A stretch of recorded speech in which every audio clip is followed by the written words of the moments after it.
কোটা সংস্কার আন্দোলন ও তার প্রেক্ষিতে উদ্ভূত পরিস্থিতিতে অনেকে অপ্রত্যাশিতভাবে আহত এবং নিহত হয়েছে।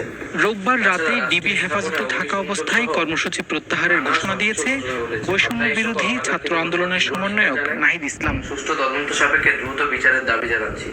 আমাদের প্রধান দাবি ছিল কোটার যৌক্তিক সংস্কার, যা ইতিমধ্যে সরকার পূরণ করেছে। এখন শিক্ষার সুষ্ঠু পরিবেশ নিশ্চিত করার লক্ষ্যে দ্রুত শিক্ষা প্রতিষ্ঠান খুলে দেওয়ার জন্য সরকারের প্রতি জোর আহ্বান জানাই। সার্বিক স্বার্থে আমরা এই মুহূর্তে থেকে আমাদের কর্মসূচি প্রত্যাহার করছি। তবে আত্মগোপনে থাকা সমন্বয়কদের দাবি, ডিবি কার্যালয়ে ব্ল্যাকমেইল করে এই বক্তব্য পাঠ করানো হয়েছে।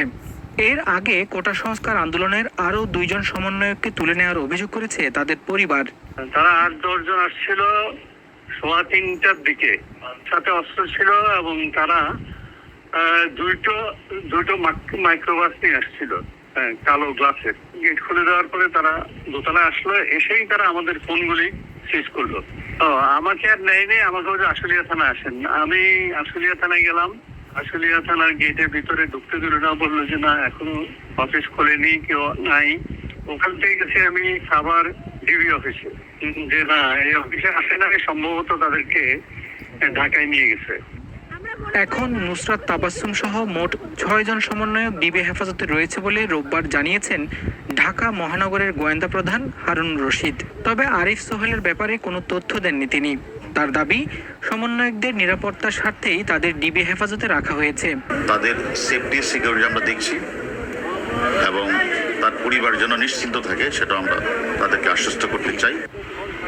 এদিকে ডিবি হেফাজতে থাকা কোটা সংস্কার আন্দোলনের সমন্বয়ক নাহিদ ইসলামের সাথে তার মা মমতাজ নাহার দেখা করতে চাইলে ডিবি কার্যালয়ের সামনেও তাকে যেতে দেওয়া হয়নি। নাহিদ সহ ডিবি হেফাজতে থাকা অন্যান্য সমন্বয়কদের নিরাপত্তা নিয়ে তিনি আশঙ্কা প্রকাশ করেছেন। তাদের কাছে কিসের নিরাপদ? প্রথমবারে তো আনছে আইনে তো আপনারা দেখছেন কিভাবে নির্যাতন করছেন। এখন আবার হসপিটালতে চিকিৎসায় ভর্তি করছি চিকিৎসার জন্য। এখন ওখানে আরো 2টা ছেলে ভর্তি হয়েছিল। আমার সন্তানকে আমার কাছে যেন সরকার ফেরত দিয়ে দেয়, আর প্রতিটা বাচ্চাকে যেন তার পরিবারের কাছে দিয়ে দেয়, সরকার বুঝিয়ে দেয়, নিরাপদভাবে বুঝিয়ে দেয়। ওনারা বলছে নিরাপদে আছে এই আর কি, কিন্তু ওনাদের কাছে কিসের নিরাপদ এটা দেশের মানুষ তো ভালো জানে। বাংলাদেশে কোটা সংস্কার আন্দোলনের জের ধরে ঢাকাসহ দেশের নানান জায়গায় গ্রেফতার ও মামলার সংখ্যা প্রতিদিন বাড়ছে। সহিংসতার ঘটনায় শুধু ফেসবুকে পোস্ট দেওয়া কিংবা নিহতদের নিয়ে কথা বলার অভিযোগেও আটক করার অভিযোগ পাওয়া গেছে। সহিংসতায় জড়িত থাকার অভিযোগে সারা দেশে এখন পর্যন্ত অন্তত 9,000 মানুষকে গ্রেফতার করা হয়েছে। আন্দোলনকারীরা পূর্ব ঘোষণা অনুযায়ী দেশের বিভিন্ন জায়গায় প্রতিবাদী দেয়ালচিত্র ও গ্রাফিতি এঁকে প্রতিবাদ জানিয়েছে। ছাত্র তার স্বাধীনতা চাইতে পারে, দেশের স্বাধীনতা চাইতে পারে। স্কুল, কলেজ, মাদ্রাসার সব ধরনের শিক্ষার্থীরা আমরা সাথে যুক্ত। তার মানে অবশ্যই তাদের মনে এই চেতনাটা জাগ্রত হয়েছে।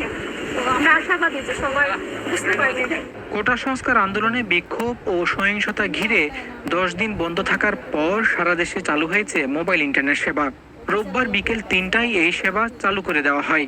ইন্টারনেট সংযোগ পুনরায় চালু করা হলেও সামাজিক মাধ্যমের ব্যবহার এখনো পুরোপুরি চালু করেনি সরকার। অন্যান্য দেশে তারা যেভাবে কন্টেন্ট তারা টেকডাউন করে বা ব্লক করে, বাংলাদেশের ক্ষেত্রেও তারা সমানভাবে তাদের এই বৈষম্যমুক্ত আচরণ করছে বা করেছে বা করবে। তাহলে এগুলো আলোচনা, ব্যাখ্যা, বিশ্লেষণ করে তারপরে আমরা সিদ্ধান্তটা গ্রহণ করতে চাই।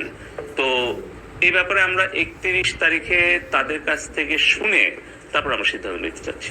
রোববার বাংলাদেশের স্বরাষ্ট্রমন্ত্রী আসাদুজ্জামান খান জানিয়েছেন, কোটা সংস্কার আন্দোলনে পুলিশ সহ 147 জনের মৃত্যু হয়েছে। তবে আন্দোলনকারীদের দাবি, এখন পর্যন্ত তারা 266 জন নিহত হওয়ার বিষয়ে নিশ্চিত হয়েছেন। এই সংখ্যা আরও বাড়তে পারে বলে ধারণা তাদের।